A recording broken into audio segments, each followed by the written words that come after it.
citas literarias de Casa América Cataluña. Hoy tenemos el placer enorme, inmenso de tener entre nosotros a Evelio José Rosero, autor colombiano, con motivo pues, de este diálogo que convocamos para adentrarnos en la obra de un escritor que, tal y como comentábamos en el anuncio, es una de las voces más sólidas, más interesantes, más singulares, originales de la literatura latinoamericana.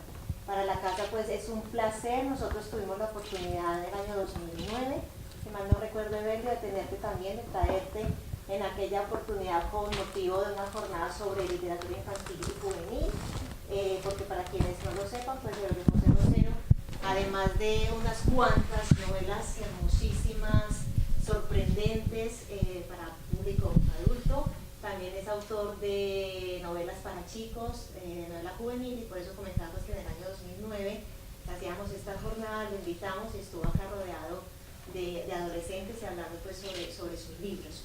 Hemos invitado a la profesora Dunia Gras, gran conocedora de la obra de Evelio José, para que nos ayude a sumergirnos en este rato en la obra de Evelio José, y especialmente hablar antes y después de Los Ejércitos, que es quizá la novela con la que más se conoce, sobre todo en el exterior, fuera de Colombia me refiero, a Evelio José Rosero. Entonces reitero pues el placer de esta casa de tenerlo entre nosotros, a Doña agradecerle porque es una gran colaboradora también de este espacio de literatura de la casa, y finalmente agradecer que esta cita, pues tener a Evelio esta noche con nosotros también es posible gracias al Festival MOT de Literatura, que es un festival muy bueno que se hace en la ciudad de Girona y de Olot, y que bueno, mañana Evelio irá para el festival, en la tercera edición, que este año la temática es escribir el pasado.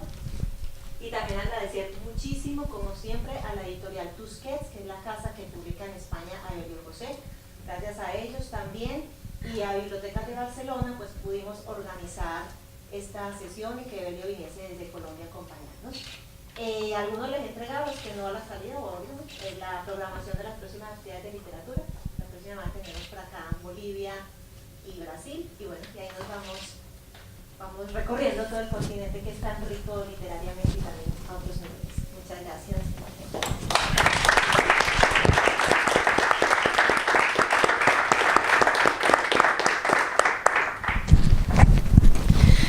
Bueno, quiero agradecer a Casa América por la invitación y a Evelio Rosero por aceptar conversar conmigo hoy, y a todos los presentes por asistir desde luego, ¿no? Para mí es un placer porque efectivamente, como decía Cristina, a partir de la publicación de Los Ejércitos, aparte de seguir las nuevas novelas, intenté coleccionar esos textos que no nos habían llegado todavía, y que, por lo que conversábamos antes, van a comenzar también ahora a llegar, ¿no? Entre ellos una colección de cuentos que posiblemente venga a partir de la nueva novela de la que hablaremos al final, ¿no?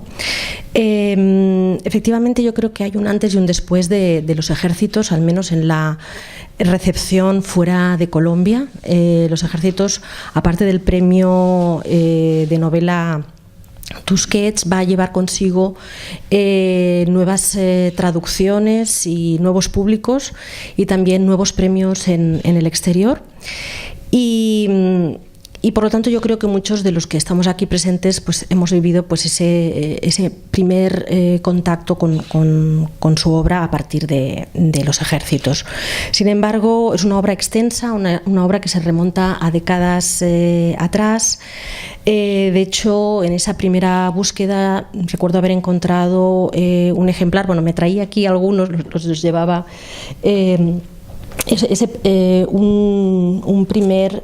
una primera publicación, Juliana los mira, que se publicó en Anagrama en el año 87, que fue cuando quedó finalista junto con Mayra Montero del premio Herralde de novela, que finalmente ganó Javier Marías por El hombre sentimental. Y de ahí fui también descubriendo cómo esa novela, Juliana los mira, de hecho formaba parte de una trilogía, una trilogía que lleva por título Primera vez. De hecho, la primera entrega se titula Mateo solo, que fue publicada primero en Colombia, si no me equivoco, en el 84, y que se completaba con una tercera novela, El incendiado, que se publicó en el 88, ¿no? Una trilogía que tenía como punto en común esa mirada infantil, esa mirada, ese enfoque de los narradores en esos personajes infantiles. Sin embargo, se trata de una infancia, como otros críticos han señalado ya, para nada idealizada. Es una infancia desidealizada que también está presente, como señalaba antes Cristina, en relatos, en cuentos y en novelas para el público infantil, pero que sin embargo también pueden ser leídas para todos los públicos.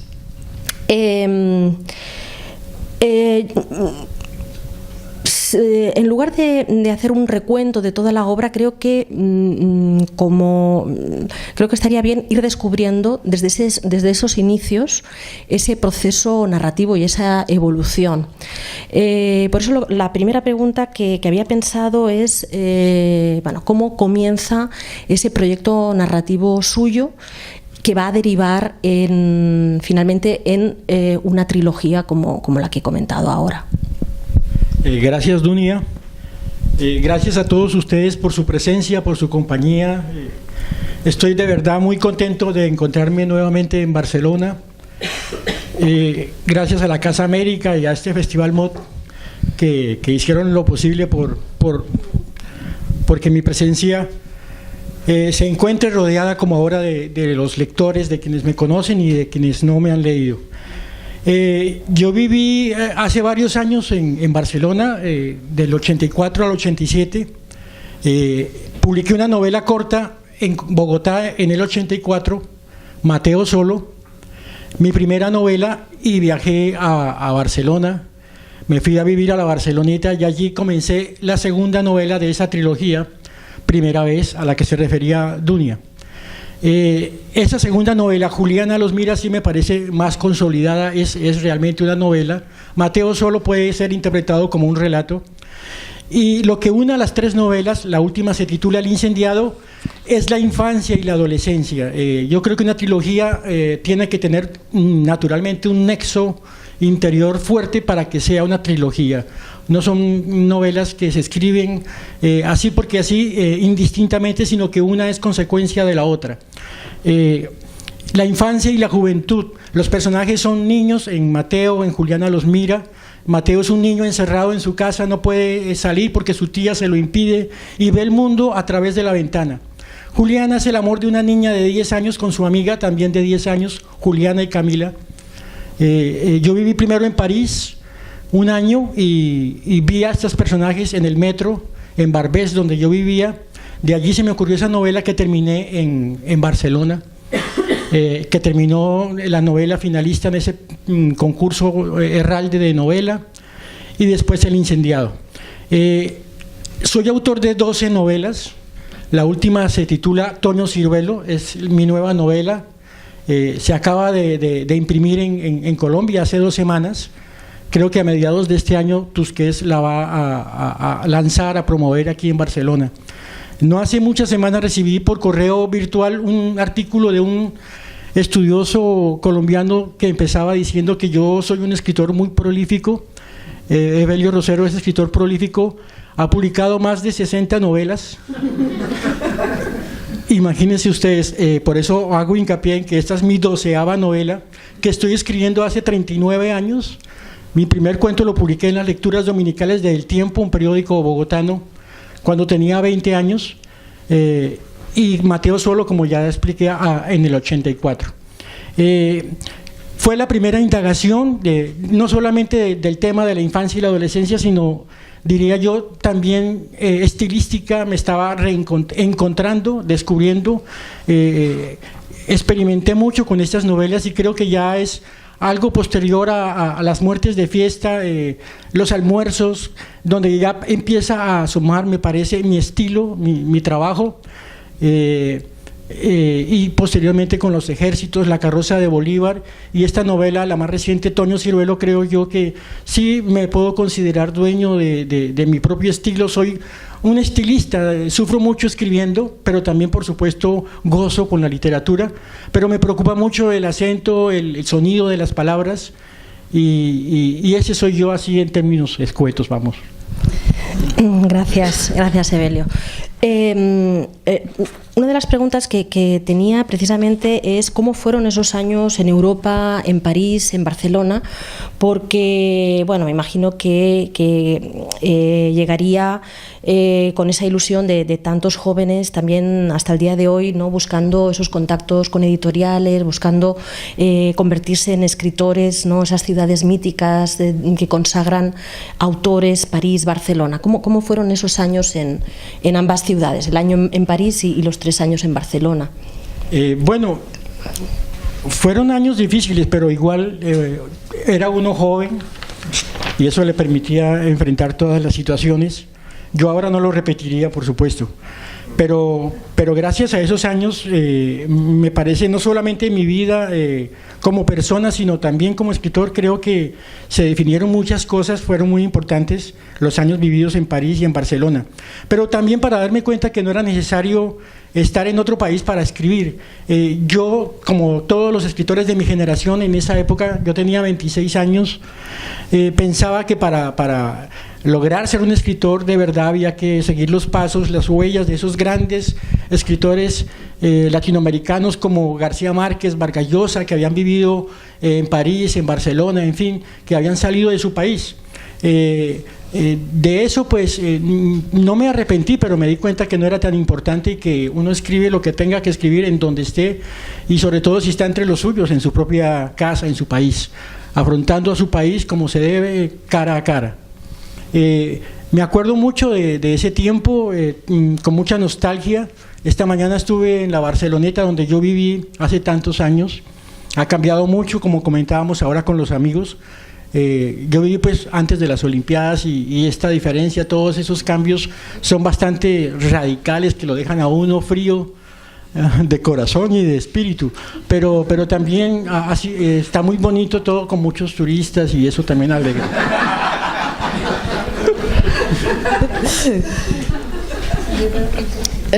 Sí, volviendo a esa trilogía y volviendo al tema de la infancia, esa mirada hacia los niños, me parece muy interesante cómo ahí ya aparece un tema, porque la infancia va a aparecer no solo en tus libros infantiles, sino también en esas novelas últimas. También van a tener un papel importante, y se trata de niños que no están vistos como si se tratara de un supuesto paraíso perdido, ¿no?, desde la perspectiva de un adulto, sino que muchas veces son niños que viven como una existencia en las que no hay ni bien ni mal, una existencia que muchas veces también transcurre en lugares infernales, ¿no?, que ya muestran, yo creo, una lectura que yo me imagino que fue muy inicial de la Divina Comedia. Yo creo que la lectura de la Divina Comedia está muy presente ya incluso en esos textos iniciales, ¿no?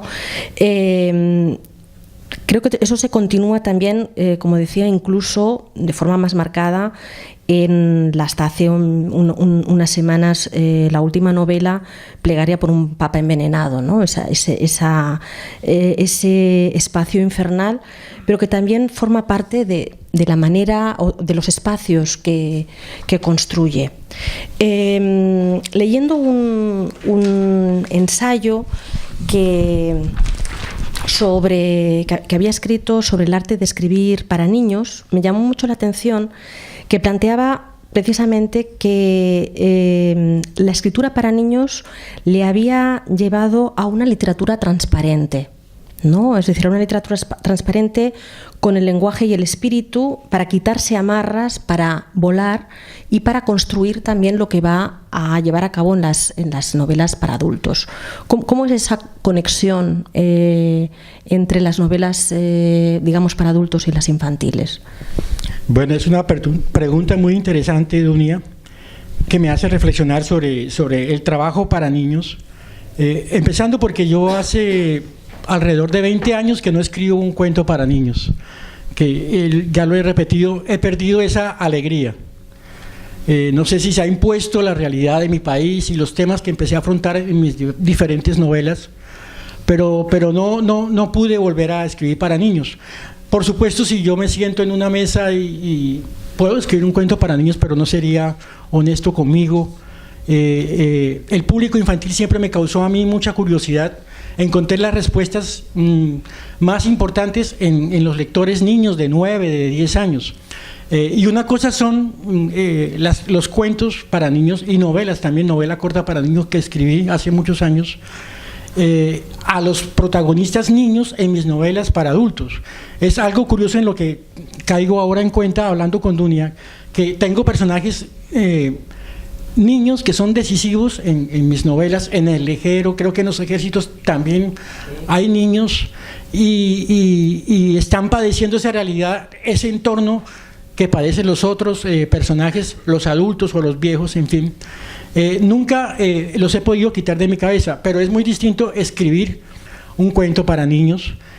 Yo no creo en la literatura infantil, creo que eso no debería mencionarse así, sino en otro tipo de literatura, que es la literatura para todos, porque todos somos niños desde los 8 hasta los 80 años, y a esa literatura la he denominado, como dijo Dunia, literatura transparente, porque se exige un lenguaje transparente, porque no hay ataduras ideológicas, porque se debe volar como lee uno cuando es niño, imaginar.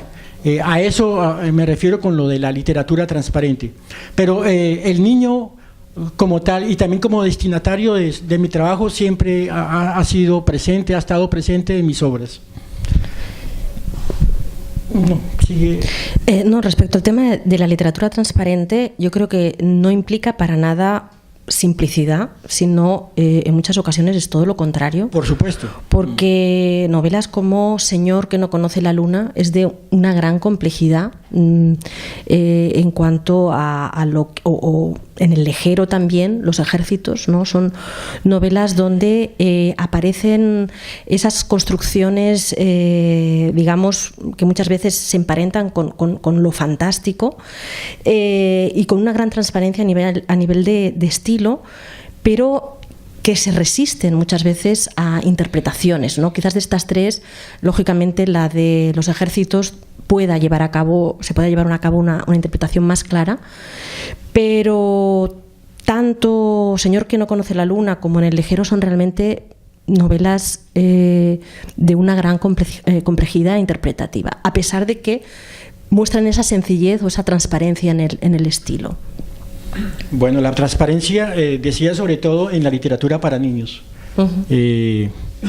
porque hablaba de mi experiencia con los lectores niños, con su respuesta ante mis cuentos y también ante los cuentos clásicos. Eran reuniones con niños de escuelas, de colegios en Colombia, que también me ayudaron a forjarme para entender cómo va perdiendo el mismo niño a medida que crece y a medida que va a cursos mayores en su colegio, esa espontaneidad ante un libro. Y todo fue para mí positivo, ese análisis ya siendo escritor y cómo recibía mis propios trabajos imaginativos, en fin. Las novelas que tú mencionas obedecen a momentos muy, muy especiales de mi vida.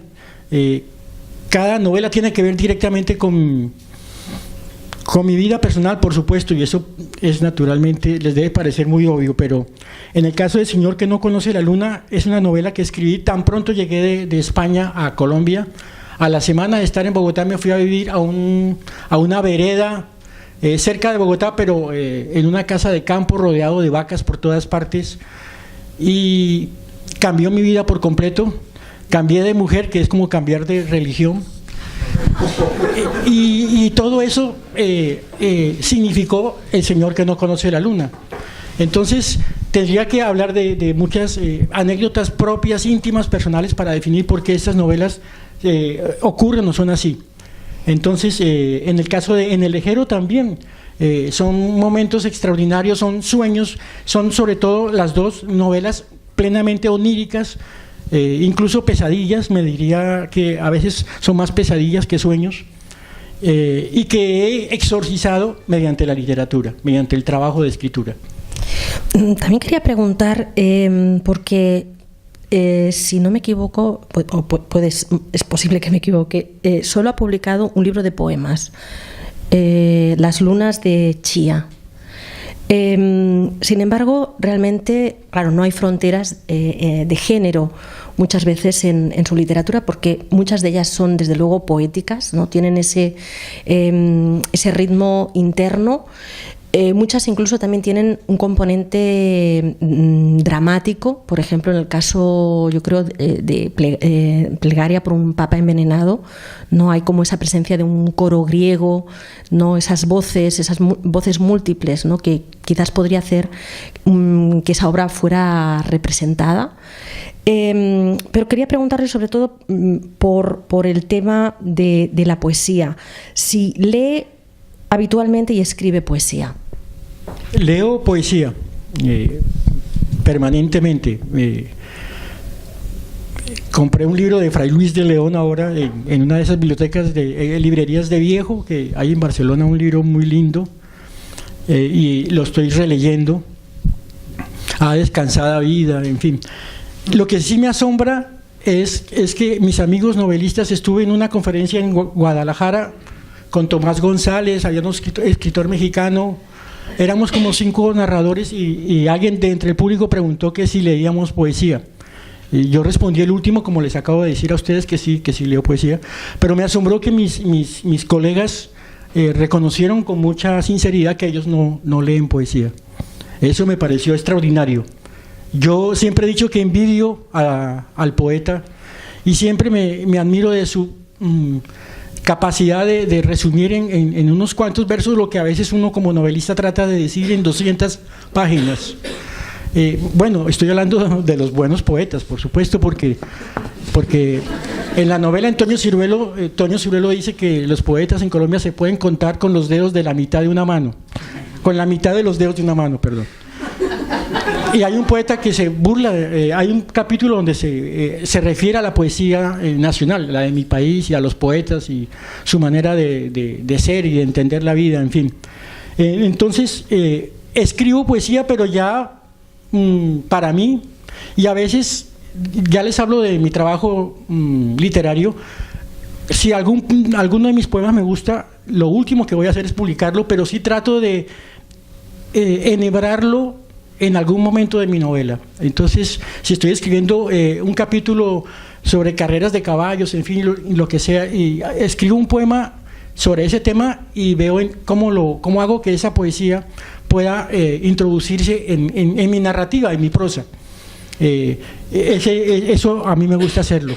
Y ese libro de poemas sí obedece a un momento especial también de mi vida. Tenía varios poemas que reuní y una editora universitaria me dijo que le gustaría publicar un volumen de poemas, entonces se los envié y se publicó, pero les confieso que después de publicarse este libro de poemas sí me arrepentí un poco, porque en realidad son poemas de narrador. Yo creo que en lugar de las lunas de Chía, Chía quiere decir en muisca luna, las lunas de luna, debió titularse Poemas Contados, porque son poemas contados, son como pequeños cuentos cortos que yo no sé por qué definí como poemas, no me considero poeta, por supuesto, y esa es la historia que tengo con la poesía y con ese libro de poemas.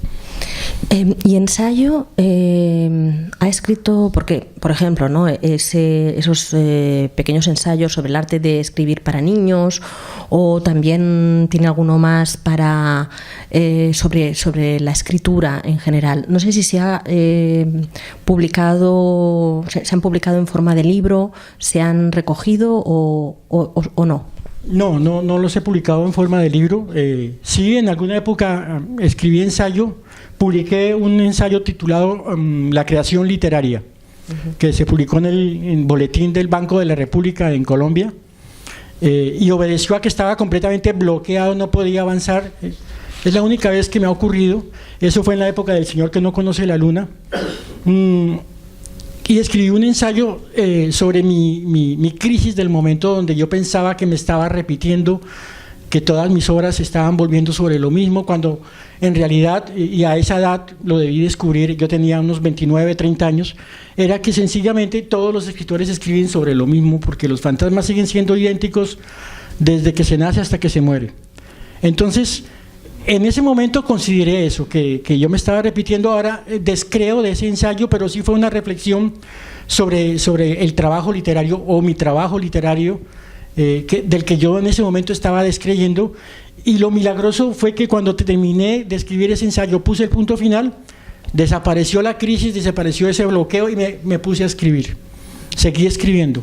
Nunca me volvió a cometer ese problema. Y ensayos, sí, sobre todo en la época de la universidad, en fin, pero ya este género no me llama la atención, no me entusiasma, y además creo que la novela, si uno la quiere realizar como se debe, o por lo menos intentar hacer algo bueno, demanda todo el tiempo, y yo soy sobre todo un novelista, no soy un ensayista, no soy un poeta, ya lo dije, y es la novela el género por excelencia en el que yo me siento a mis anchas. En teatro también he incursionado, pero lo único que he conocido es para niños. Es una comedia para niños. Yo no podría decir que he incursionado en teatro, ¿no? Es una comedia muy breve de 15 páginas. Entre Dios y el diablo. Sí. Y también escribí una obra de teatro que nunca se publicó, Elena quiere un café. Sí, esa sí era una obra de teatro, y gracias a Dios no se publicó. No. Sí. Muy bien, uno de esos fantasmas, precisamente, me llamó la atención esa pieza de teatro para niños, Entre Dios y el diablo, y es que realmente la religión es uno de los fantasmas, ¿no?, que yo creo que se repiten en su obra, ¿no? La religión, yo me imagino que debe ser también por haber estudiado en colegios religiosos, ¿no? Está muy presente en los almuerzos, por ejemplo, ¿no? Es decir, ese mundo también monstruoso, que pone en cuestión la supuesta caridad cristiana, ¿no? Ese mundo en torno a ese jorobado Tancredo, ¿no? Y esas mujeres que trabajan, esas lilias que trabajan en la sacristía. También está, desde luego, presente en otros, en el Legero, las monjas, por ejemplo, ¿no? Esas voces que surgen de la Iglesia, y desde luego en Plegaria por un papa envenenado, ¿no? El tema no sé si puede decir algo más sobre el tema de la religión o sobre, más concretamente, la Iglesia católica. Sí, el ambiente religioso es muy importante en mis novelas, porque no solamente porque estudié en colegios religiosos, Santo Tomás de Aquino, San Francisco Javier, San Pedro Claver, todos eran con sacerdotes, en fin, de los que además me parece bien, porque también yo creo que nos enseñaron disciplina en el estudio, fue bueno por ese lado.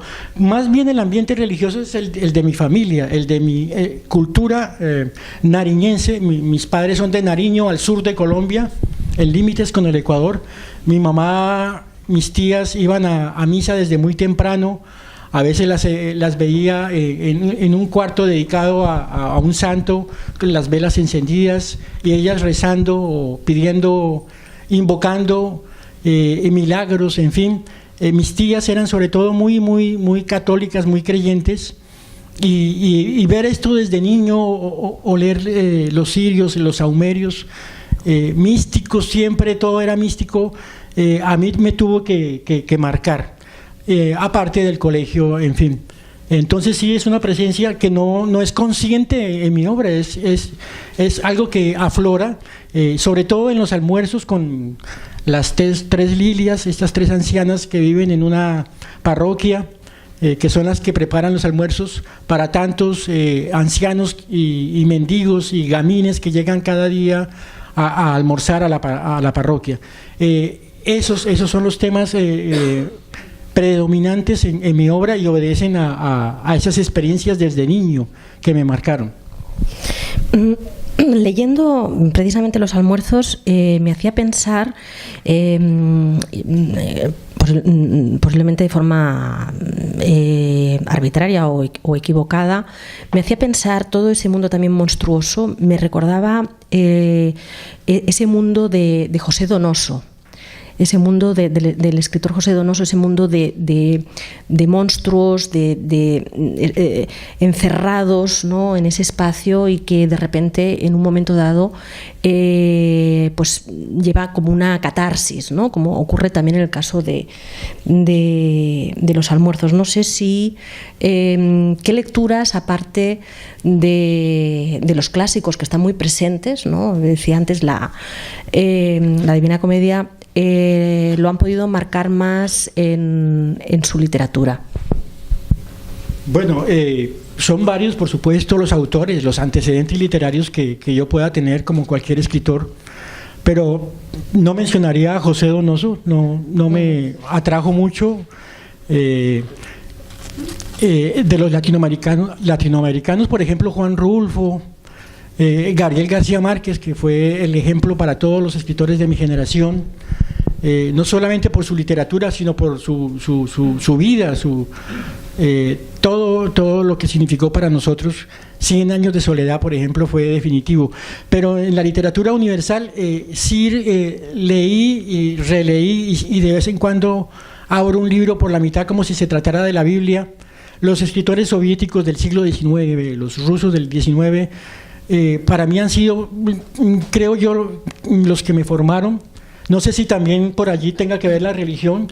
Dostoyevsky, Tolstoy, Turgeniev, Gogol, todos esos escritores a mí me fascinaron desde siempre, y todavía cuando los vuelvo a leer me vuelven a enseñar, y los leo de otra manera, los vuelvo a disfrutar, que es lo que no ocurre con todos los autores a los que uno retoma. Eso es para mí importantísimo, y yo creo que por allí puede venir mi literatura, el antecedente literario. Sí, desde luego Rulfo es una presencia, no sé hasta qué punto buscada, ¿no?, sobre todo en el Lejero o en los ejércitos, ¿no? Es decir, es esa búsqueda, porque en el Lejero también nos encontramos con un abuelo que va a buscar a su nieta, ¿no? Es esa búsqueda que también está desde luego en Pedro Páramo. Aunque los protagonistas sean otros, ¿no? Y es ese mundo, es ese espacio también fantasmagórico con el que se encuentra este abuelo buscando a la nieta, con unos personajes absolutamente también monstruosos. Por ejemplo, pues está esa enana, la dueña del hotel, ¿no?, ese albino Bonifacio. Y luego ese contexto, el frío del volcán, ¿no?, el frío del volcán, la neblina, el cóndor, es decir, es un espacio infernal, una vez más, un espacio infernal, no en el calor, como sería en Rulfo, sino aquí en ese frío extremo, al borde de un abismo, ¿no?, donde se encuentra esa iglesia y donde se encuentra ese espacio del horror que es el guardadero, el perdedero, el lejero, y ese abismo, ¿no? A mí realmente me parece un texto hipnótico. Es un texto hipnótico en cuanto a esa descripción de lo abyecto, ¿no?, de esas calles que están sembradas de ratones y de cadáveres, de ratones, de esqueletos, y también esos pollos, ¿no?, que están entre las gentes en ese espacio del horror. Yo no sé, obviamente me imagino que deben haber muchas interpretaciones en torno a esa gente que está ahí desplazada, esa gente que está ahí desaparecida, que está ahí olvidada. Yo no sé la recepción en Colombia, cómo ha podido ser, por ejemplo, de En el Lejero. Yo hablaba de mi admiración por Juan Rulfo, pero no creo que haya una ascendencia literaria de Juan Rulfo en mi obra, y en eso discrepo con muchos comentaristas y críticos que hablan de una presencia de la obra de Rulfo y mi obra. Yo hablo más bien de una coincidencia cultural. Los pueblos que yo describo en San José, el San José de los Ejércitos, incluso escenas o el barrio donde transcurre la historia de los almuerzos, hay muchas empatías culturales entre esos campesinos míos de mis obras, de los Andes, su misma manera de hablar con los campesinos en México, con los que describe Rulfo en Comala, en sus obras, en sus cuentos sobre todo. Pero es esta la coincidencia, el tema que tratamos, del campesino, en fin. No creo que haya una cuestión de literaria. Más bien yo sí encuentro, ahora que me estás hablando de ese tema de empatía, mucha literaria con Felisberto Hernández, un escritor que yo siempre admiré, también que releí como a los rusos, un escritor de sueños y de ambientes completamente semioscuros. A mí siempre me avasalló Felisberto Hernández. Pasando a la recepción de mi obra en Colombia, pues es muy variopinta. Yo creo que han compartido mucho mi trabajo y han visto más bien evidenciada nuestra realidad, aunque yo esté tratando a veces aspectos que puedan parecer fantásticos, no se dan por hechos, por reales. Una vez en España, cuando obtuve el premio Tusqués con los ejércitos, vine a diferentes ciudades. Alguien me preguntó que si eso era cierto, que si era verdad lo que yo relataba en la novela Los Ejércitos. Por ejemplo, el secuestro de un perro, el hecho de que un coronel haya llegado a un parque acusando a los demás de guerrilleros y a disparar a diestra y siniestra. Todos esos datos fueron reales, que aparecieron en la prensa, en la radio. Todo esto es real, y solamente imaginé los personajes y todas estas noticias las hilvané en torno al episodio, al argumento. En Colombia sí, pues por supuesto cualquiera que lo lea lo cree perfectamente, como creemos desde luego que Remedios la Bella se echó a volar y de verdad voló, no lo ponemos en duda. Entonces así es en Colombia, así es la reflexión. Volviendo para terminar con el tema de la religión, precisamente en Plegaria por un Papa envenenado, ¿no? Hay esa crítica contra la institución y se inspira en un ensayo, ese ensayo que cita en la nota del autor En nombre de Dios, sobre la muerte de quien fue Juan Pablo I, ¿no? Y cuenta la circunstancia de cómo comenzó a escribir, esa coincidencia que su primer relato fuera sobre otro papa, ¿no? Mientras estaba Pablo VI. Exacto. Sí. Y al margen del tema de la religión, me parece muy interesante este libro, como comentaba hace un momento, por la multiplicidad de voces. Yo creo que hay aquí un ejercicio quizás derivado de ese espacio, en ese espacio infernal, pero aquí hay todas esas voces multiplicadas, ¿no? Esos coros que van además hablándole, ¿no? A Albino Luciani. Yo no sé si se estaba buscando precisamente un nuevo camino a partir de esa construcción de voces múltiples en su narrativa. No lo estaba buscando conscientemente. Yo creo que eso obedeció seguramente a tratar de encontrar un cambio con mi anterior novela, que siempre lo hago, pero no lo hago de voluntad, sino que aparece de manera inconsciente, como yo dejo que sea más bien un trabajo intuitivo el que me impulse en mis novelas, y no razonado. Yo no hago un plan que voy a adelantar un coro como en el Plegaria por un Papa envenenado, un coro de voces que dan cuenta de lo que va sucediendo, de lo que va a suceder.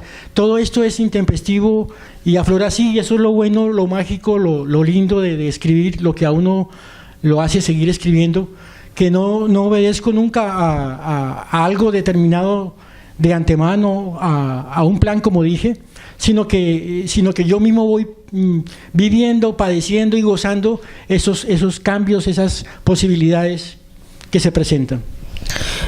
Efectivamente, el libro anterior era el de La carroza de Bolívar, ¿no? Y eso creo que nos da pie también para hablar de otro de esos fantasmas que está, que es precisamente el tema de la historia, el tema de la historia de Colombia, el tema de la realidad colombiana, al menos en el ejército y desde luego en la carroza de Bolívar, ¿no? El tono es totalmente distinto porque yo creo que es una novela totalmente diferente a las demás, donde digamos, sigue quizás una forma más tradicional, hay un tono farsesco, hay mucho humor, pero no es humor negro, sino que es realmente tiene, ya digo, una construcción como más tradicional, y trata un tema que remite nuevamente a García Márquez, ¿no? Porque se puede hacer una lectura en paralelo con El general en su laberinto, ¿no? Esa, digamos, reconsideración de la figura de Bolívar, ¿no? De forma, ya digo, farsesca, de forma humorística, pero aportando información, datos, cartas del propio Bolívar que se insertan en el texto y que corresponden obviamente a una lectura atenta de la historia. ¿Cómo fue ese ejercicio? Fue la primera novela histórica, y fue toda una experiencia. La carroza de Bolívar. Ahora en el Festival MOT justamente vamos a hablar del pasado y de cómo se aborda el pasado. Se llama Escribir el pasado o Escribir la memoria, el tema, el epicentro de las charlas que se van a adelantar en ese festival. Y la carroza de Bolívar es un ejemplo porque yo no llegué a esas conclusiones sobre Bolívar en primera instancia por la lectura de textos, sino por escuchar a mis padres y a mis tíos, a mi padre, a mis tíos, charlar sobre el tema de Bolívar, lo que ellos consideraban la primera masacre en la historia de Colombia, ordenada por Bolívar en Pasto, la ciudad de mis mayores. Mientras en el colegio, cuando yo oía estas conversaciones, tenía 9, 10 años, en el colegio nos daban una imagen de un adalid, de un estratega militar, el liberador de los países latinoamericanos. De pronto escucho a mis padres hablando de una masacre y de la barbarie que se desató con los soldados, con los patriotas, los que llegaron a liberarnos del yugo español. Pues yo quedé completamente desconcertado como niño. Fíjense cómo entonces ese primer encuentro con Bolívar fue a través de la memoria que viene a través de generaciones, en una ciudad que fue arrasada por Simón Bolívar. Él mismo dijo que él quería acabar con la raza pastusa. Los pastuzos no estaban defendiendo a ningún rey de España que estaba a muchos miles de kilómetros lejos, sino se estaban defendiendo ellos mismos, sus saberes, su vida, porque el ejército patriota llegó a arrasar con todos ellos. Porque ellos, por ejemplo, las mujeres y los niños salieron a detener a Bolívar en Bomboná, la batalla de Bomboná, y lo derrotaron, lo obligaron a retroceder a Simón Bolívar, y eso pues nunca se lo perdonó a los pastuzos. Son muchos los ejemplos, los detalles de esa cuestión ya histórica de Simón Bolívar, cuando quiere pasar al Ecuador y no puede porque un pueblo entero, el pueblo pastuso, lo detiene. De los que yo podría hablar ahora, muchos de los temas, pero sobre todo la memoria en Pasto, en los viejos y los jóvenes, tiene mucho que ver con el tema que vamos a desarrollar ahora en el Festival MOT, y a eso me voy a referir porque me alegra saber que sobre Simón Bolívar lo primero que yo recibí fue la información oral, la que viene de los ancianos. Yo después ya consolidado como escritor fui a Pasto y a los señores, a gente de edad, le preguntaba sobre Simón Bolívar, y era increíble escuchar sus opiniones en diferentes momentos con diferentes señores, y todos de acuerdo en lo que fue ese Bolívar. A mí me sirvió mucho en mi trabajo de campo para adelantar la novela. También hablo del carnaval. No es una novela plenamente histórica ni solo sobre Bolívar, sino el carnaval que hay en Nariño, en Pasto, el carnaval de blancos y negros se llama. Fue pues una novela de formación histórica, una novela que tal vez me dio alientos para volver a abordar otra novela ya histórica, pero de menos, digamos, ambición, que es La plegaria por un papa envenenado. 2 novelas sobre 2 personajes de la historia que ya para mí me forjaron como me hicieron sentir que había estado con la novela histórica, pero que ya no quisiera volver con este tipo de temas. Ya Toño Ciruelo, por ejemplo, es sobre todo imaginación, es ficción. Por supuesto que está mi país, mi ciudad, pero no es un personaje histórico, ni mucho menos, y me siento a plenitud en Toño Ciruelo como me sentí en los ejércitos, en los almuerzos, solamente trabajando con base en la imaginación, y no un personaje histórico que a uno también lo ata, porque tiene que ligarse a temas, a fechas de la historia. Sí, después terminaremos con una lectura en primicia de un fragmento de Toño Ciruelo que nos interesa ver cuál es el nuevo giro, ¿no?, de ese proyecto narrativo. Pero siguiendo un momento todavía en La carroza de Bolívar, creo que hay también como otra vuelta de tuerca, porque la novela está situada en el año 66. Entonces, también hay como una especie de paralelismo entre lo que es la figura de Bolívar y esa figura que está emergiendo, que es Fidel Castro, la Revolución Cubana, y esa proyección en toda el área, esa especie de nuevo proyecto colombiano, ¿no? Y hay una crítica también de fondo, yo creo que a partir de la participación de algunos grupos extremistas, de jóvenes, que no son capaces de leer con la perspectiva del tiempo que sí que tiene el personaje protagonista, que además tiene de nombre Doctor Proceso, ¿no? Es el Doctor Proceso, y de nombre de pila el Justo Pastor, ¿no? Es decir, no sé si es efectivo este paralelismo, ¿no?, que entre esos dos momentos, entre esos dos líderes o libertadores. Sí, hay dos respuestas. En el 66 yo tenía 8 años y mi padre y mi familia vivíamos en Bogotá. Yo nací en Bogotá. Mi padre era ingeniero civil y lo trasladaron a Pasto. Él trabajaba en el Ministerio de Obras. Entonces, después de vivir en Bogotá hasta los 8 años, el cambio a Pasto pues fue, para mí, con todo y que era niño, fue bastante contundente, el ambiente y todo esto.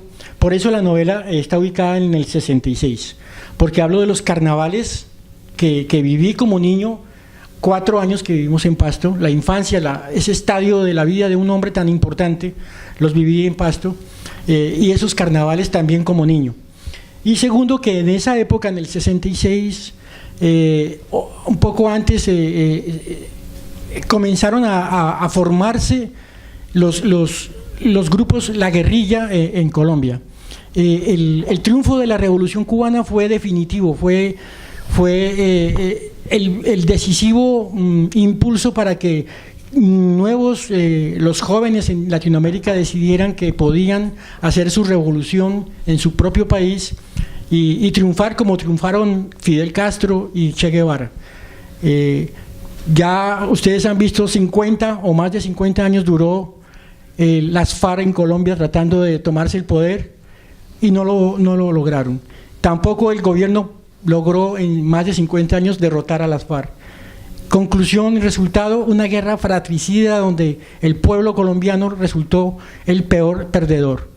Todos nosotros no podemos salir o no podíamos viajar en nuestro propio país porque temíamos que apareciera la guerrilla, ya sea las FARC o el ELN, los acueductos, los oleoductos dinamitados, los secuestros, que es lo que a mí más me aterra y lo que a mí como colombiano siempre me entristeció y me horrorizó en la médula, el saber que una persona era encadenada a un árbol o a una jaula y que varias personas pedían por ella tanto dinero o por cuestiones políticas no se lo quería devolver hasta la muerte, en fin. Eso era bastante desolador. Esperamos, por supuesto, en Colombia que ahora estos nuevos vientos de cambio sí se fortalezcan y se siga avanzando en el proceso de paz, porque hasta ahora yo creo es el primer paso que se está dando y todavía hay muchas dificultades. Entonces, por eso mi novela la ubiqué en el 66 y hablo de estos grupos radicales de izquierda que se formaron y hablo sobre todo con base en la realidad de grupos que yo sé, por ejemplo el Pedro León Arboleda en mi país, el PLAC como se lo llamaba, que para que sus miembros pudieran ser aceptados en esa época, 66, había que dar pruebas de valor, por ejemplo matar a un policía. Esa era una de las pruebas que a mí también, cuando me enteré de estos aspectos, me remeció, no solo como escritor, sino como colombiano, por supuesto, y de eso hablo en uno de los capítulos de La carroza de Bolívar. En fin, uno busca respuestas también a través de la literatura y a veces solo se termina preguntándose a sí mismo sin que existan estas respuestas, pero las da el lector, las da después esa comunicación que se establece con los lectores, a pesar de que solamente esté de intermediario el libro, y no podemos, por supuesto, hablar con todos ellos personalmente, pero es el grano de arena que aportamos, que aporta un escritor, este cuestionamiento a una realidad. No, desde luego es la tarea que hacen tantos, o que han hecho y están haciendo tantos escritores colombianos, de García Márquez a Juan Gabriel Vázquez, Laura Restrepo, Sergio Álvarez también, ¿no? El propio Fernando Vallejo o Pablo Montoya, ¿no? También que están tratando cuestiones, a veces buscando las raíces, pensando en Montoya, por ejemplo, ¿no? Más atrás, buscando esas raíces más atrás, pero a veces la novela histórica da como o ayuda a comprender o a buscar respuestas, ¿no? de esa realidad actual. En La carroza de Bolívar efectivamente también hay niños, ¿no? También están esos niños, ¿no? Y ahora con esa referencia más autobiográfica pues se confirma. Pero ese tema daba pie, de hecho, pues a entrar en los ejércitos, ¿no? Es decir, entrar en los ejércitos, yo creo que es un texto que muchos de los que estamos aquí hemos leído y que quizás uno de los elementos que lo hace universal es precisamente esa desubicación, porque ese lugar, San José, ¿no? A pesar de tener un nombre, un espacio de ficción, a partir del personaje, ese personaje que va perdiendo poco a poco la memoria o las certezas, ¿no? Ese narrador cada vez menos fiable, ese narrador que cada vez sabe menos y confundido, ¿no? No está juzgando, sino que está sufriendo de la misma medida cualquiera de los ejércitos innombrados, ¿no? Que puede ser, yo creo que esto la crítica lo ha señalado y quizás es lo que lo lleva todavía más allá en una dimensión universal, ¿no? Es decir, es la violencia independientemente de quién o de cuáles sean las siglas de esos ejércitos, ¿no? Bueno, ahora que mencionabas a otros escritores colombianos, yo creo que eso hace importante actualmente a la novelística colombiana, que hay varios escritores de importancia que arrojan diferentes miradas con distinta óptica sobre el mismo tema, el de la violencia. Unos ubican su obra en lo urbano, en las ciudades, otros en lo rural, y eso enriquece el tema porque no es tratado igual, en fin. Y ahí, pues, dentro de este contexto de escritores y de obras está mi obra. Ya hay poco más de 10 años que escribí Los ejércitos. Estoy distanciado de esa obra sobre la que más me han preguntado siempre. Obedecí sobre todo a lo que me referí hace poco, a ese pasmo a esa certeza de la realidad colombiana, muy triste de saber que de pronto alguien podría salir a la esquina, a una panadería, a una tienda y no volver, y no se supo nunca más, desapareció, otro desaparecido, o a los incontables desplazados por la violencia que los semáforos en Bogotá piden limosna, y bueno, la mayoría de la gente pues no los ve. Esa indiferencia, esa cultura de la indiferencia ya apropiada por completo de la gente de mi país, esa indiferencia era bastante asoladora, y creo que fue lo que de una u otra manera causó esta novela, Los ejércitos. Yo creo que sobre esta novela habrá más preguntas. desde luego se han hecho, yo creo que, como decía al principio, ¿no? Ha sido clave en cuanto a esa proyección internacional, quizás por ese no poner nombres o ese perder un poco esas etiquetas por el camino, ¿no? Que le dan ese ámbito como más universal y que se puede aplicar a cualquier espacio bajo una violencia semejante, ¿no? A pesar que obviamente surja de esa realidad inmediata. Yo por lo que haría ahora sería ver precisamente una muestra de este nuevo tono, de esta nueva novela que ahora apenas hace 2 semanas se comentó que se había presentado en Bogotá y que aparecerá pues ya próximamente, en las próximas semanas, entre nosotros, y luego abriría el turno de preguntas porque seguramente quizás haya más preguntas sobre los ejércitos o sobre otros temas. ¿Sí? Entonces. Gracias.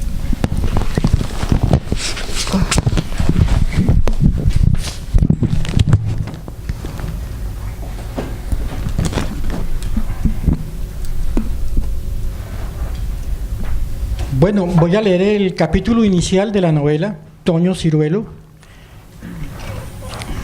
No es lo mismo leer un cuento que es breve, es redondo, a un capítulo de una novela. Por eso me parece preferible leer el capítulo inicial en esta ocasión. La novela está dividida en 2 libros. El primer capítulo del primer libro se titula Confesión. Estaba solo y tocaron a mi puerta con fuerza. ¿Quién podría ser? Desde hacía un siglo nadie llamaba a esta casa y de semejante manera. Seguí sentado en la sala, abierto el libro como un sombrero en la rodilla. Pregunté: ¿quién es? Abre, hombre, estoy que me cago. La espesa voz surgió como un relámpago en mi memoria. Dio un salto hasta mí desde el otro lado de un abismo de 20 años. Era Antonio Ciruelo, no podía ser. Era Toño, Toño te madruga, Toño el infaltable, Toño el ubicuo, asquerosamente Toño. Abre de una vez.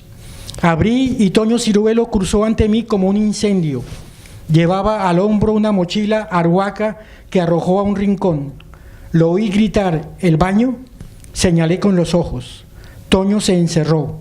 Un jadeo furioso, las ropas desbaratándose, y los ruidos más desgarradores se hicieron oír. Las vías digestivas de Toño Ciruelo, mi conocido, nunca podré llamarle amigo, se volcaron sobre el techo y las paredes, inundaron los cimientos, rebasaron las ventanas, se adueñaron de este viejo barrio de Bogotá, lo remecieron y después la ciudad entera cayó pulverizada. Eran los ruidos de la carne de Toño, un terremoto más aterrador por lo íntimo. Sus vísceras se revelaban, su mundo de intestinos estallaba y se apoderó del aire el olor horrible de su mierda humana, mucho más abominable que la del noble asno o perro o colibrí. Con la mano en la nariz corrí a abrir las ventanas. Volví a la sala y se oía infinita la más telúrica expresión de Toño humanizado, deshumanizándose, su carne en su absoluta definición, cuando ella misma se abre y arroja lo podrido de ella misma. El olor reptaba por la garganta adentro, se transformaba en sabor agrio incorporándose al aire y se apropiaba de cada célula. El sabor del olor, todavía más invencible que las vísceras que rugían y se vertían, el sabor del olor oscuro, viscoso, se transformaba en veneno afrentándome el alma. ¿Por qué?, me pregunté, y me grité: porque proviene del odioso y pérfido intestino grueso del todavía más odioso y pérfido Toño Ciruelo. Sí, y lo recordé tal como era en el colegio. Yo sé que la maldad que recorría las facciones de Ciruelo a sus 14 años, me recorría en ese instante a mí, a mis 50 años. Lo odié más. Solo una vez me ocurrió algo semejante. Tenía 9 años, iba a viajar con mamá a Popayán y aguardábamos en un garaje de autobuses. Me dieron ganas de ir al baño. Aquí te espero, dijo mamá, y yo corrí a la búsqueda del baño, el único y disputado altar, un solo baño para cientos de hombres y mujeres. El baño público, que entonces en Bogotá era algo parecido a un sepulcro pútrido, pero un sepulcro por dentro. Toda Bogotá era ese baño. No había nadie esperando, la puerta estaba cerrada. Me acerqué y la puerta se abrió y brotó una monja negra de hábito blanco que pasó por mi nariz como una ráfaga excrementicia, una ráfaga mortal, funérea, que me hizo trastabillar, perder el alma. Todavía en la inocencia de los 9 años pretendí orinar, pero una vez dentro y ya cerrada la puerta, el olor como un mazazo en los sentidos me apabulló. Empecé a vomitar irreversible, no solo el estómago, el alma, perdí el alma. Conté a mamá lo de la monja y ella acercó su nariz a mi cabeza y me olió. No es nada, me dijo, es que esa monja se va a morir. Ciruelo se va a morir, pensé, y parecía, porque 3 veces sonó el desagüe de la taza y solo a la tercera se desatoró y la puerta se abrió y emergió sepulcral Toño Ciruelo. ¿Con cuántos kilos de su porquería ofrendó a Bogotá?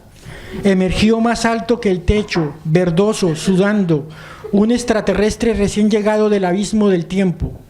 Si entrecerrara los ojos al mirarlo, pensaría que es el mismo Toño adolescente, estirado como un alambre, su eterna cara de payaso pérfido sonriendo con ternura, pero una ternura tenebrosa que acechaba en sus labios mojados, un gesto sin alma, un ente fatal, pendiente de tu más mínimo error. Su largo brazo musculoso apoyándose en la nada, su camisa desabotonada, su cabeza de cuello de toro doblada. No sé qué me dieron, dijo, yo solo sé que me comí una gallina.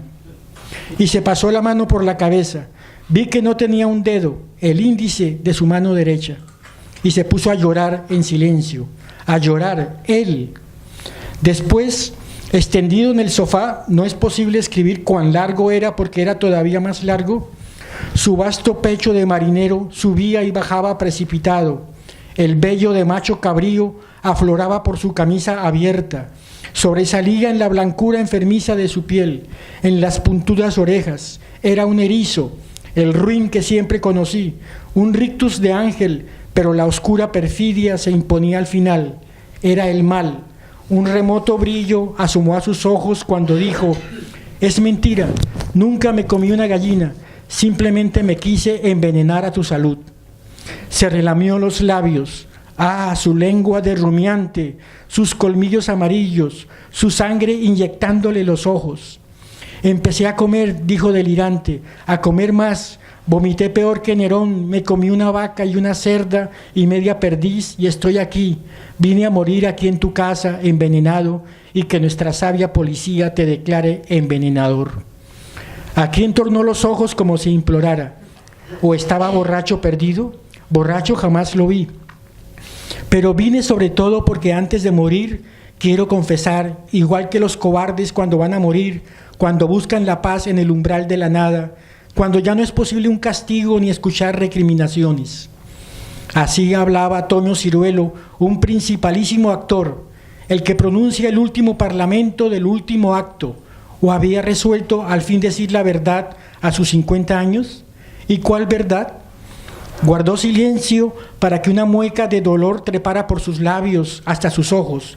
Su frente se arrugó, su dolor era verdad. ¿De verdad le dieron a comer una gallina asesina, una vaca emponzoñada, una cerda fermentada, media perdiz? ¿De verdad se intoxicó? Cuando el dolor desapareció, sus ojos subieron al techo o a la nada, o simplemente regresaban de un recuerdo antiguo y doloroso. Pero ¿era Ciruelo capaz de sentir dolor por recordar? ¿Dolor de estómago? Sí. ¿Y del otro dolor? Oí su malhadada voz que nunca se sabía si era burla o bajido. ¿Te acuerdas de la indígena? ¿La indígena? Pregunté como si no me acordara. La indígena, huevón, la oscurana. ¿Por qué te haces el loco? Te la comiste en mi propia casa, yo dormía, te la fondeaste mientras yo roncaba. Y fue lo mejor que te pudo ocurrir, Eri, porque de lo contrario estarías muerto. La indígena, volví a decir, asintiendo con la cabeza, la oscurana. Toño Ciruelo, que seguía recostado como si flotara, de pronto se medio incorporó y su carota verde quedó a 1 centímetro de la mía. Yo estaba sentado en un sillón frente a él, un doliente médico y su paciente. Pero qué paciente, Dios, el ubícuo en mi casa. ¿En dónde más estará ahora quintuplicado a la búsqueda de otra víctima? Entre los fieles de una iglesia en Bogotá, en la terraza de un hotel de Riohacha, en un café de París, en un cine de Nueva York, en el más recóndito entresijo de tu mente, persiguiéndote peor que la locura. Eri siguió diciéndome, tú sí que eres pendejo. Y su manaza izquierda, que tenía completos los dedos, me rodeó por el cuello. 2 de sus dedazos me estrangulaban. Fingí la calma que estaba lejos de sentir. La mano siguió apretando. El rostro, detrás de la manaza, me consultaba, me invadía. ¿Cómo no te acuerdas de la oscurana? Y apretó más. Iba a asfixiarme, pero no quité mis ojos de los ojos que aplastaban. Su boca se movía sin sonido. Me dijo, contoneando los labios, sin pronunciar jamás las palabras, me dijo solo dibujando con los labios las palabras, la maté. ¿Acaso solo se oyó su aliento? Con gran esfuerzo pude preguntar, como si lo más sencillo, como si charláramos mientras fumábamos, aunque yo ya estaba a punto de la asfixia. ¿Por qué? Porque había que hacerlo, cabrón, me respondió, y soltó mi cuello. Gracias.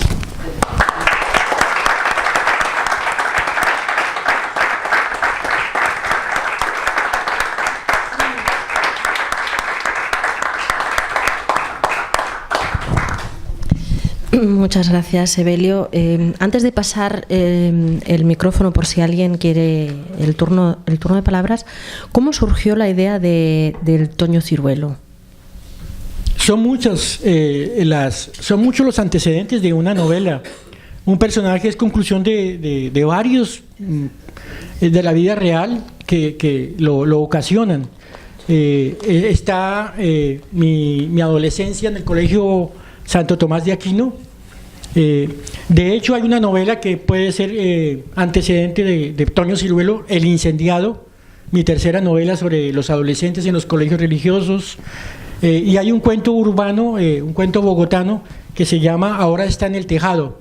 Allí veo que, ahora que estoy reuniendo mis cuentos completos, que lo hacen sentir a uno como a punto de morirse, con ese título, Cuentos completos. El hecho es que mirando cuentos inéditos de hace tiempos encontré un cuento, Ahora está en el tejado, donde prácticamente es el mismo Toño Ciruelo en un cuento de 5 páginas, del que yo ya me había olvidado por completo, pero que lo había guardado por algún motivo. Y entonces fíjense cómo sigue uno insistiendo, y los antecedentes son entonces muchísimos. Muy bien. Pues adelante, si alguien quiere preguntar.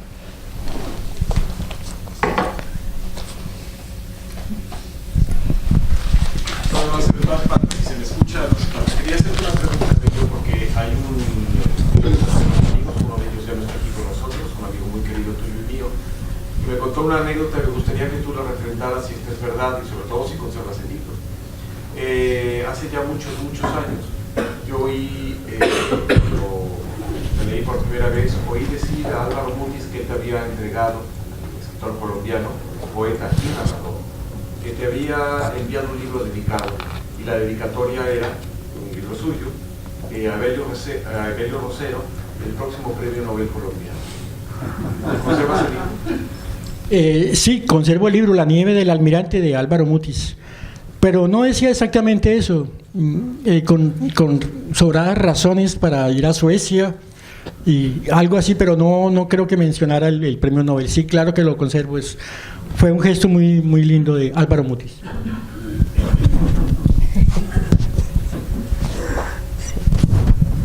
Bueno, yo quiero preguntarle, me place mucho venir y tal, yo soy de Cali, y bueno, cuando usted habla de literatura para niños y luego literatura para adultos, entonces mi pregunta es, ¿usted cree que la literatura tiene una intencionalidad?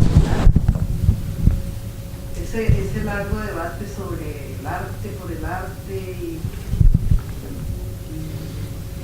estoy pensando un poco en Saramago, quienes dicen que no es tan, porque es una literatura comprometida y tal, como si fuese un hándicap, ¿no? No me lo planteo con severidad. Yo no puedo pretender exigir una intencionalidad. Lo importante es que el escritor escriba lo mejor que pueda, y a mí como lector, porque más bien su pregunta me hace pensar más en mi propia persona como lector más que como escritor. Yo busco una obra que me haga olvidar de mí mismo, y ya son muy pocos los escritores que uno encuentra que lo hagan olvidar de su propia realidad y lo hagan navegar en ese mundo que nos muestren. Tal vez el escritor lee de una manera distinta, busca como la fórmula que está desarrollando el otro escritor y se sazona con prontitud. Cuando el escritor X logra uno hipnotizarlo, como cuando uno leía cuando era niño, que se dejaba arrastrar por los temas, pues ya está lograda esa magia de la literatura. Entonces, ese compromiso, el arte por el arte, en fin, esos temas a mí nunca me han preocupado. Me parecen que a la hora de la verdad es el arte el que está allí, el libro, y ya la cuestión es con uno, con el lector y el escritor, en esa comunicación que se inicia, en ese juego donde ya se presentan las diferentes motivaciones del juego, y ojalá gane el lector y gane el escritor. Yo no me propongo intencionalidades, y no estoy de acuerdo con las diferenciaciones entre literatura para niños, literatura para adultos. La literatura para niños es la literatura para todos, como dije anteriormente, es la literatura universal, exquisita, pura, transparente, que un niño la disfruta, y un niño es severo y es crítico. Si no le gusta, piensa en otra cosa mientras la maestra le lee, en fin.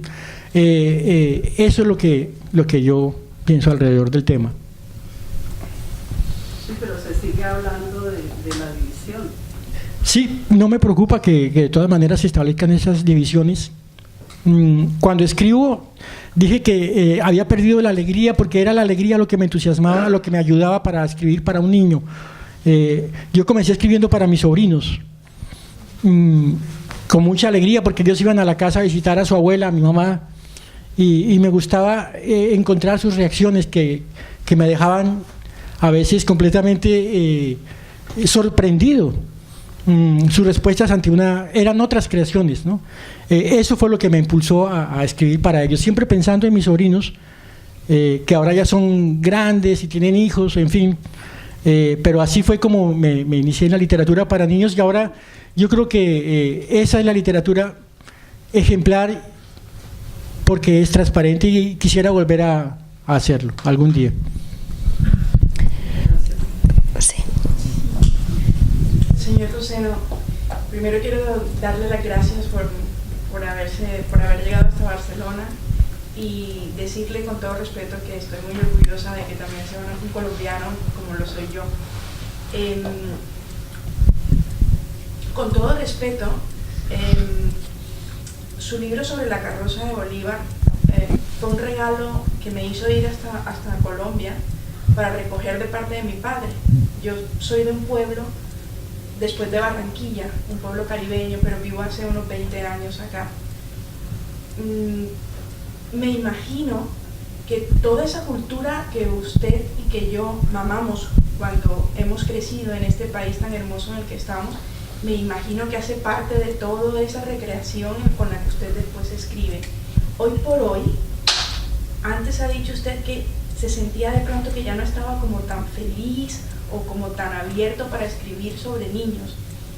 ¿Es que algo, o qué es lo que más le duele ahora sobre nuestro país, Colombia, que de pronto no le dejaría volver a escribir con tanta transparencia para niños?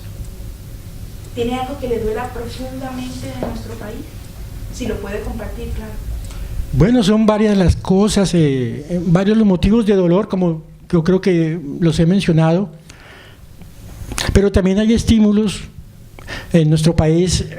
El humor que tiene el pueblo lo defiende de tantas atrocidades que vienen del Estado, que vienen de la guerrilla, de los de la izquierda y de los de derecha. Hay humor en las tiendas, la gente se defiende ironizando al político de turno, aunque haya robado el erario. Todo eso, de una u otra manera, también se refleja en mi literatura. Esa actitud, la música, el teatro, la danza, la literatura, todo eso es una respuesta entonces del espíritu. Pero escritor para niños en acto, yo decía que no he vuelto a sentir ese entusiasmo. Yo creo que ya es claro. Gracias.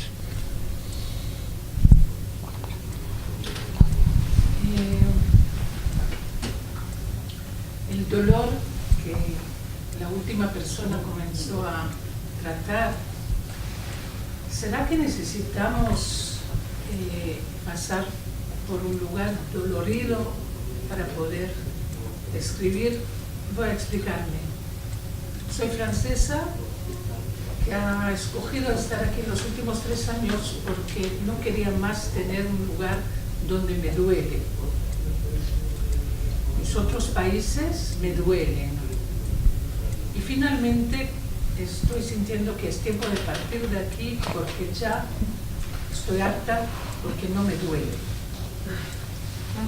Le hablo de eso porque principalmente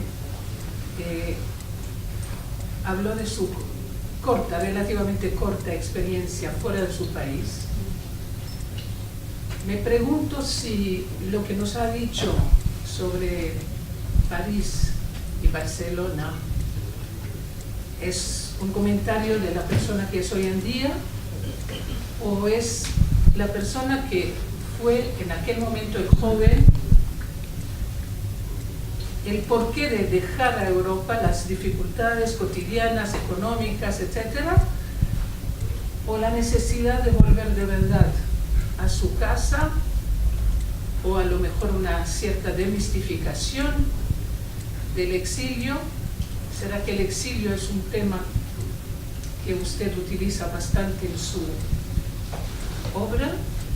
Y la otra pregunta que tengo, como ha mencionado que hay más o menos la mitad de una mano de poetas, según usted, en Colombia, ¿será que hay lugares que usted cree que están más versados, orientados hacia la poesía? Por ejemplo, Salta en Argentina, que es la ciudad de los poetas. ¿Será que algo en una ciudad o un lugar hace que por ahí hay más poetas, según su experiencia?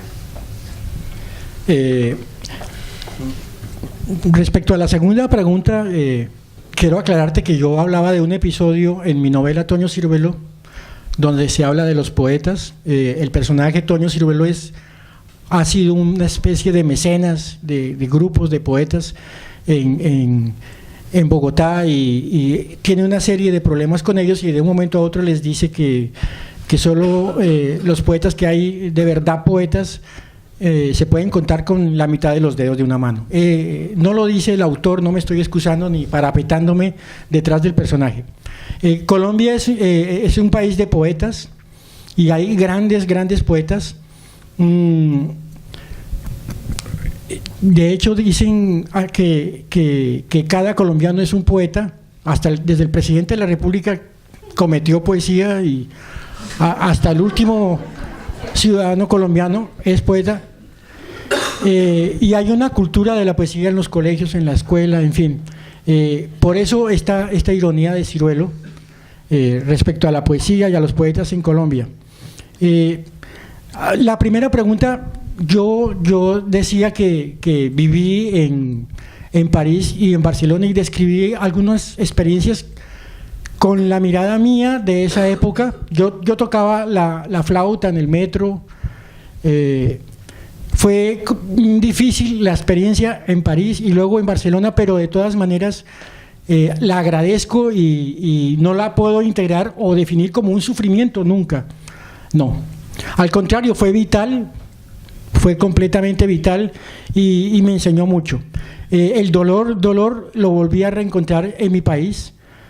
después de haberlo mirado desde otros países, desde acá a Colombia, tal vez fui más objetivo, me definí más como ciudadano de Colombia y el dolor empezó allá, pero entre los míos y con los míos fue distinto. Muchas gracias, Evelio, nuevamente. A ustedes. Creo... Sí, una más, pues sí. Tenía una pregunta un poco más técnica. Me causa curiosidad con los ejércitos y quisiera saber cuál fue su relación o cómo fue su relación con el editor y los traductores a hacer la traducción a otros idiomas, porque los ejércitos tienen un vocablo pues muy coloquial. Yo lo podría entender perfectamente, pero a la hora de traducir, ¿cómo fue? Quisiera saber un poco cómo ha sido su relación con el tema editorial. De las traducciones. Sí, también con el editor. Pues con el editor muy buenas las relaciones porque están aquí presentes. Y si no estuvieran presentes también seguiría respondiendo lo mismo, por supuesto. Muchos años escribiendo antes de los ejércitos, y fue con esta novela y con el premio Tusquets que volvió a darse a conocer mi obra. Fue determinante, fue decisivo en mi vida literaria el premio Tusquets con los ejércitos.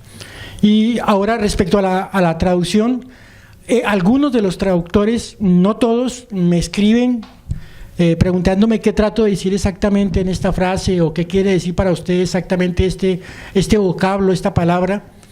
Yo lo aclaro en lo posible y nada más. Ya el resultado pues no lo puedo yo garantizar,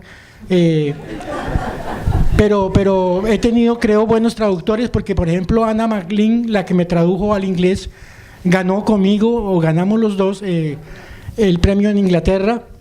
Entonces eso quiere decir que estuvo muy bien ese trabajo conjunto, y siempre prefiero ser optimista con las traducciones.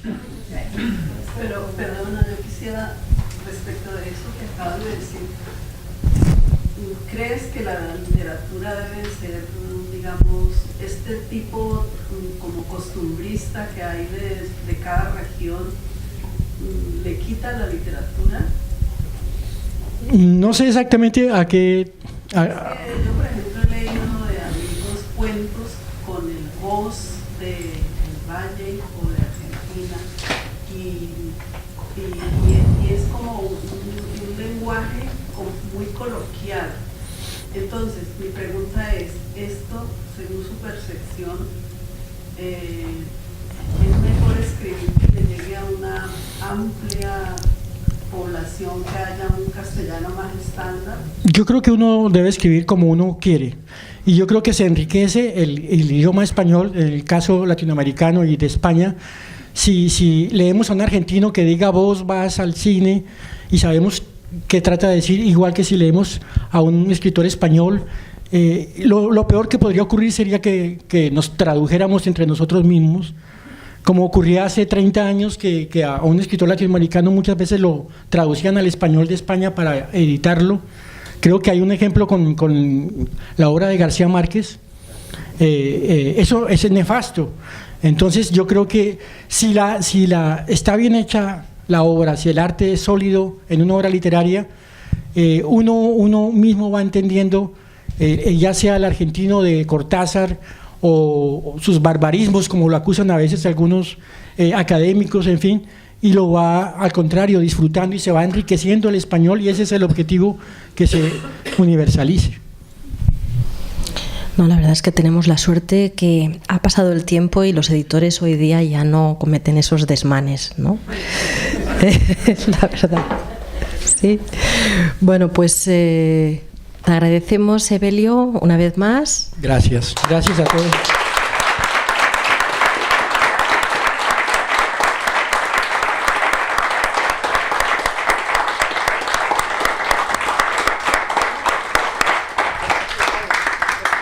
¿Cómo? Reiterarles el agradecimiento a Dunia, a Evelio, a todos ustedes, y por supuesto al Festival MOT, a Tusquets, a Bibliotecas de Barcelona, y tienen los libros de Evelio, quien, bueno, por favor no se lo pierdan. Yo, pues, Muchas gracias a todos, muchas gracias.